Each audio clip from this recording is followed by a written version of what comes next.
Le Petit Prince, chapitre 5.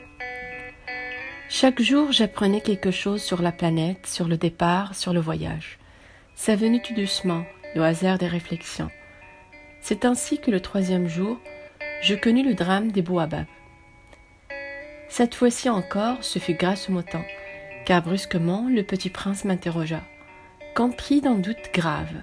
« C'est bien vrai, n'est-ce pas, que les moutons mangent les arbustes ?»« Oui, c'est vrai. » « Ah, je suis content. » Je ne compris pas pourquoi il était si important que le mouton mangeât ces arbustes.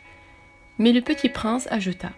« Par conséquent, il mange aussi les baobabs. » Je fus remarquer au Petit Prince que les baobabs ne sont pas des arbustes, mais des arbres grands comme des églises, et que si même il emportait avec lui tout un troupeau d'éléphants, ce troupeau ne viendrait pas à bout d'un seul baobab.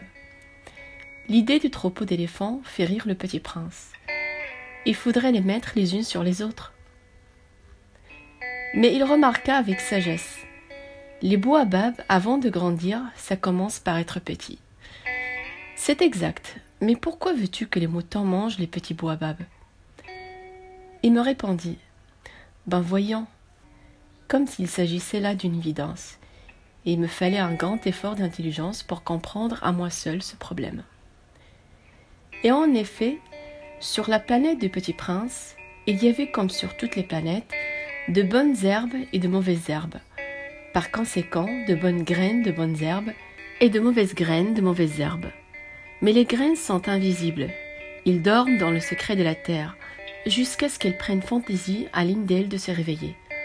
Alors ils s'étirent et poussent d'abord timidement vers le soleil une ravissante petite brindille inoffensive.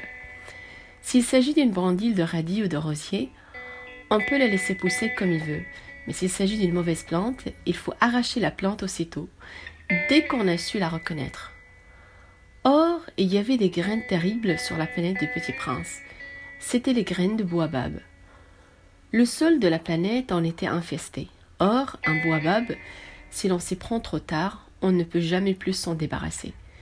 Il encombre toute la planète et la perfore de ses racines, et si la planète est trop petite, et si les baobabs sont trop nombreux, ils la font éclater. C'est une question de discipline, me disait plus tard le Petit Prince. Quand on a terminé sa toilette du matin, il faut faire soigneusement la toilette de la planète. Il faut s'astreindre régulièrement à arracher les baobabs dès qu'on les distingue d'avec les rosiers auxquels ils ressemblent beaucoup quand ils sont très jeunes. C'est un travail très ennuyeux, mais très facile.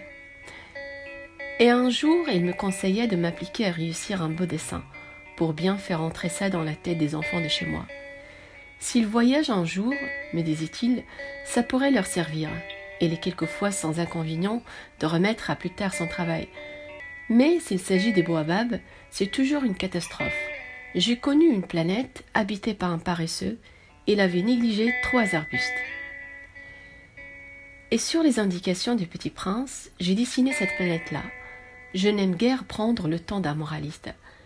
Mais le danger des baobabs est si peu connu, et les risques courus par celui qui s'égarerait dans un astéroïde sont si considérables, que pour une fois, je fais exception à ma réserve.